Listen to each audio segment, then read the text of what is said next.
Welcome back to the part B of lecture 5, and we are going to talk about that how we compare two models. In fact, we are going to talk about how we compare multiple models.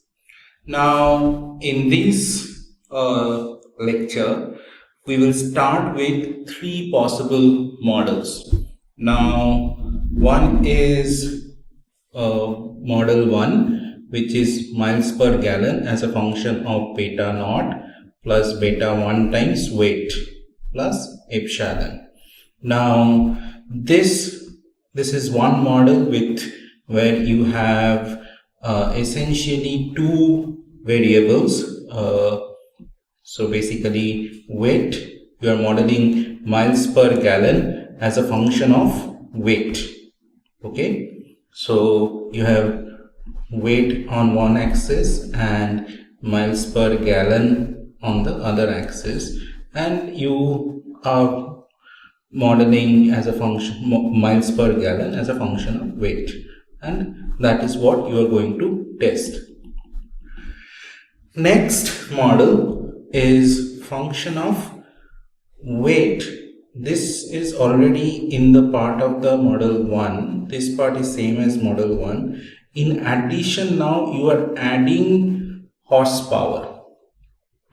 Okay, you are adding a second variable, horsepower, second independent variable or second feature, horsepower, in the model, and this is your second model. So it is going to be something like this, like on one axis you are putting weight, in one axis you are putting horsepower, and in one axis you are putting miles per gallon. Okay, so this is the second model, and the third model is you are considering horsepower and the horsepower square. So that means it's a 2D model, but you are engineering a third axis, horsepower square, along with horsepower, and putting miles per gallon on the third axis. So basically two-dimensional data with the engineered feature, you are putting it in the 3-dimension. Okay, now what we are seeing is interesting stuff, that we are seeing that if you look into, carefully, just a minute, let me just clean it up a little bit. Okay, so now if you see carefully that these are the estimates. Okay, these are the estimates of beta naught. This is the estimate of beta naught, and this is the estimate of beta 1. So this is my beta naught, this is my beta 1, this is the standard error. So estimate divided by standard error will give you the t value. Similarly, minus 5.344 divided by 0.559 will give you negative 9.559. Okay, now these values are in absolute sense quite large, definitely more than 3 sigma, plus minus 3 sigma, and you see the p value is very small, it is rounded off to 0. Okay, so that means this weight has a significant effect on the miles per gallon. Similarly, if you look into this model, that it is beta naught, this is beta 1, and this is beta 2. Now what we are seeing, that the estimates, these are the estimates, these are the standard deviation, and these are the standard deviations, and then these are the t values. And here also we see the p values are extremely small. The t values are very, in absolute sense, quite large, plus minus 3 sigma, far away from 3 sigma. So all these parameters are non-zero for sure, because we can say that these have significant effects. So horsepower and weight does have a significant effect on miles per gallon. And then final third model, that what we are seeing is interesting, is these are the estimates of beta naught. This is beta 1 and this is beta 2. This one beta 2, this is beta 1. These are the standard error. and t-values are very significant, and the p-values are so small they are rounded up to 0. That means horsepower and the quadratic effect of horsepower also have a significant, statistically significant effect on the miles per gallon. So based on these models, we can do all these inferences. But if I have to compare the performance of the model, which model is a good model in terms of predictive accuracy, how do we compare? So the first thing is, so naturally in a predictive model, you have to say which model. Main goal is to come up with a model which will give you a very high predictive accuracy. Now, if you want to come up with a model which will give you a very high predictive accuracy, then you have to compare between the models, and hence we are saying that how to compare the two models, or in fact more than two, we can go for 3, 4, 5 many models. So the next we will come with the concept called root mean square error. The main purpose of predictive model is to make accurate prediction. So this is the main purpose. You have to make an accurate prediction. That is the main purpose, and the main purpose of this course is to develop a predictive model which will make accurate prediction. So we can compare them based on their predictive accuracy. If the main goal is to make an accurate prediction, so we will just compare the two models based on their predictive accuracy. The model which will have a better predictive accuracy, that will be better. Okay. So what we do, the first thing, natural thing that comes in our mind is you take the actual observed, and y I hat is the predictive value of y.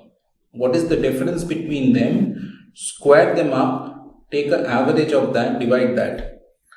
So that is mean square error, and then square root of that will give you the root mean square error. Sometimes if you vectorize it, you get to write it in this way. Okay. These are all in vector terms, and then divided by n, and of course square root of that.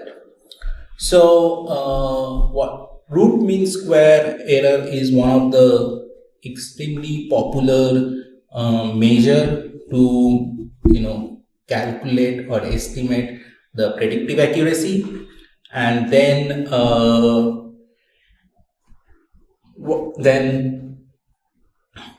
as if between the two models, the one which will have a lower root mean square error, of course we will choose that error as the root mean square error. Okay. Next, there is another popular measure is called coefficient of determination, or R square. This measure is also extremely popular. Let me explain you what this measure is. This is basically 1 minus sum of squares of residual divided by sum of squares of total. What is sum of squares of residual? So you have the predicted value and you have the original value. So original value minus predicted value square and total sum. So that is sum of squares of residuals.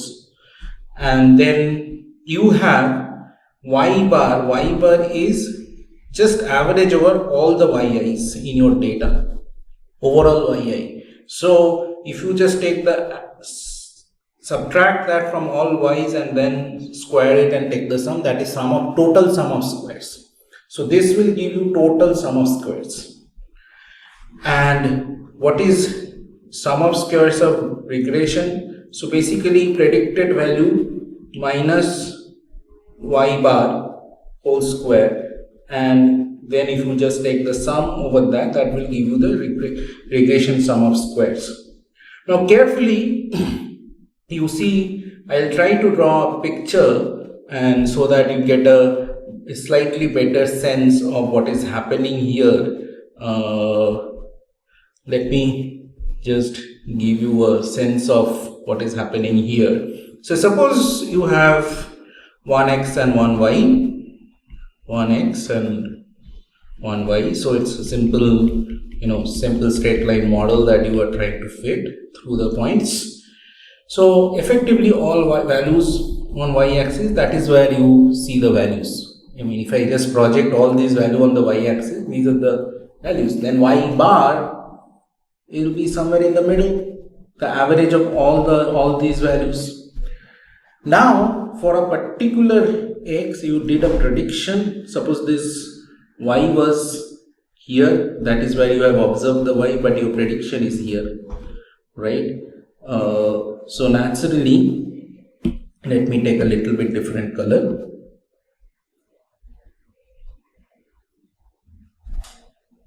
Okay, so this is suppose this is the predicted value. So the predicted value is yi hat, and this is the original value. Okay, here you have the original value. So the original value is here, yi. So naturally, yi minus yi hat is the residual. Yi minus yi hat is my residual. And how much? That means this residual is the residual that is not being explained by the model, right? That is the variability that my model cannot explain. That is the part of the variability in the entire data that my model cannot explain. Whereas yi minus y bar whole square is the total variability that you have in the response y. Okay, the total variability that you have in the response y. Now you are taking the ratio of the two. So this gives you a sense that how much variability my model cannot explain with respect to the total variability. Okay, and then if you just subtract that from, then this must be a value between 0 and 1, and if you just subtract that from the 1, that gives you that how much variability of my model can explain how much variability of the response. Of course, you higher the R square, better the model predictive accuracy is. So of course, the model with the better higher R square, we will choose that model. Now, R square is a proportion of the variance of the target variable that is predictable from the feature variables. So that is extremely important concept. So R square is a proportion of the variance of the target variable that is predictable from the feature variable. That is the concept that R square is trying to capture. Now I am going to tell you a result without explaining the proof and all, that for ordinary least square estimator, sum of squares of total is equal to sum of squares of regression plus sum of squares of residuals. So this result is only true for the OLS estimator. This result is specific to OLS estimator. For other estimator like Bayes estimator, lasso estimator, or bootstrap estimator, this result is not necessarily true. You have to be a bit careful about that. Now naturally, if you see this result kind of gives you that R square to be between 0 and 1. This result that typically we know in the popular context of analytics, that R square has to be always 0 and 1. Yes, R square always has to be 0 and 1, but it is true only for OLS estimator. Okay, and it is not necessarily this result may violate for other kind of estimators. Okay, next what we will talk about is something called adjusted R square. So in the least square regression, what happens that if the R square increases with the number of feature increases in the model. So in the model, if you keep adding the number of independent variables, or if you keep adding the feature variables, then what happens, the R square keep increasing. So R square cannot be used for comparison of the models with very different number of features. So in order to solve this problem, adjusted R square was proposed, and what we found that adjusted R square is basically 1 minus R square times this constant, that this coefficient kind of thing. But if you notice this, if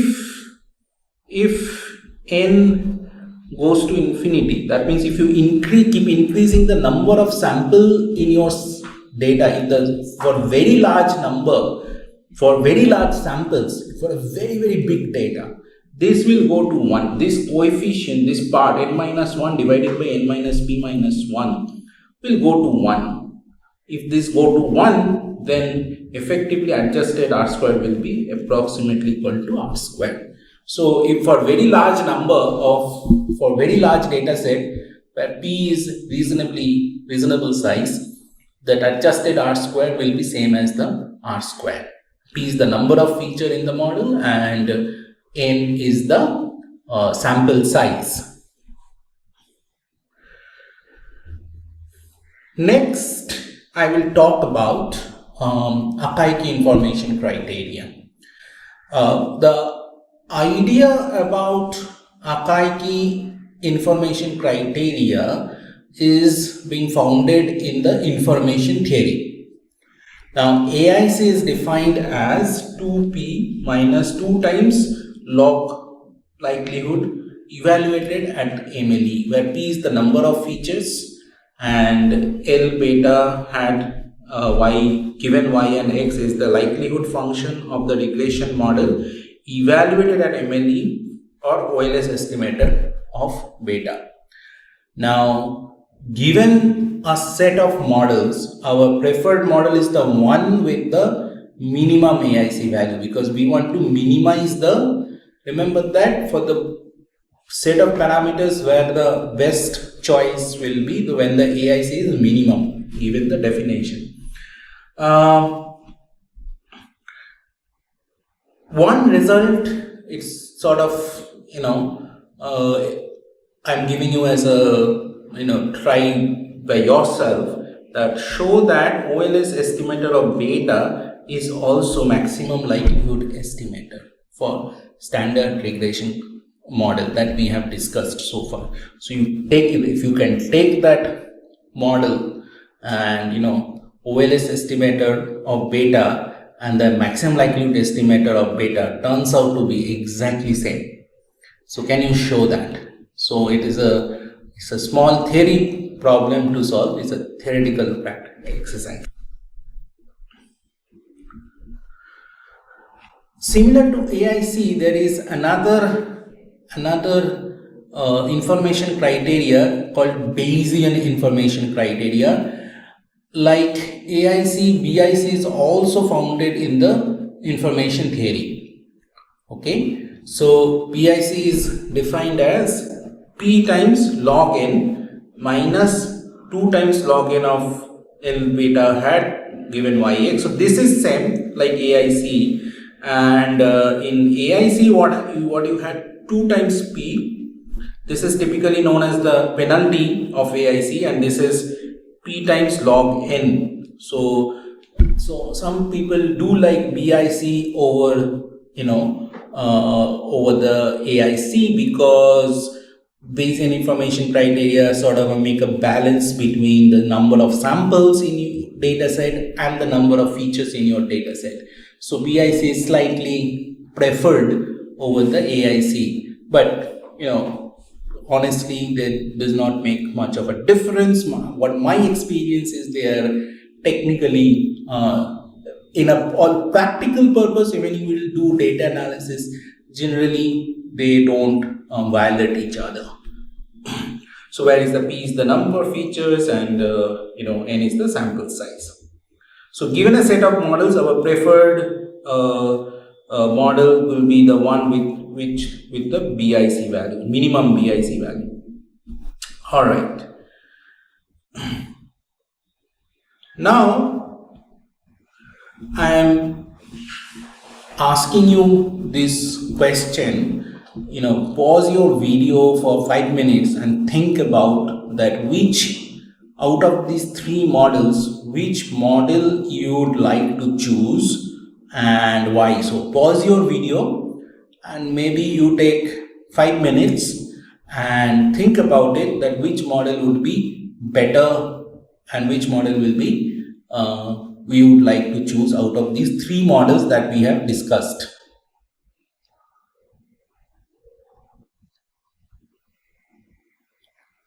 I believe now you have found the correct answer. So let us try to figure out the answer. So based on RMSE, so RMSE out of three models, if the ones we will choose which has the minimum RMSE. So based on RMSE, if the first one has 2.95, the second one has 2.47, and the third one is 2.93. So out of three models, we will prefer the second model. Okay. So based on RMSE, we would prefer second model. Now let us look at the R squared. We would prefer the model which will have a R squared better, higher than the other models. Now for the first model has 0.75, second model has 0.83. So second model is better than the first model because R squared is higher than the first model, and the third model is 0.76. So out of these three numbers, again R squared for the second model is higher. Okay. Now let us look into the AIC. AIC, minimum the AIC, better the model is. That is the criteria. So what we are seeing that the first model has AIC value 166.03, the second model has 156.65, and the third model is 167.6. So we would prefer the second model again based on the AIC value. Let us try with the BIC value. Again, if the BIC value is minimum, we will choose the model which has the minimum BIC value. So based on the first three BIC value, 170, 162 and 173, obviously 162 is the minimum, so we will choose the second model over the first and third model. Now adjusted R square and R square is similar, so higher the adjusted R square, we will prefer that model. And out of these three models, 70.74, 0.81 and 0.74, 0.81 is higher, therefore we will choose adjusted R square compared to the adjusted R square 0.81 for model 2. So based on all five metric, what we found that model 2 is better compared to model 1 and model 3. So that is how we generally choose the best model out of the all models that we are considering in our basket of models.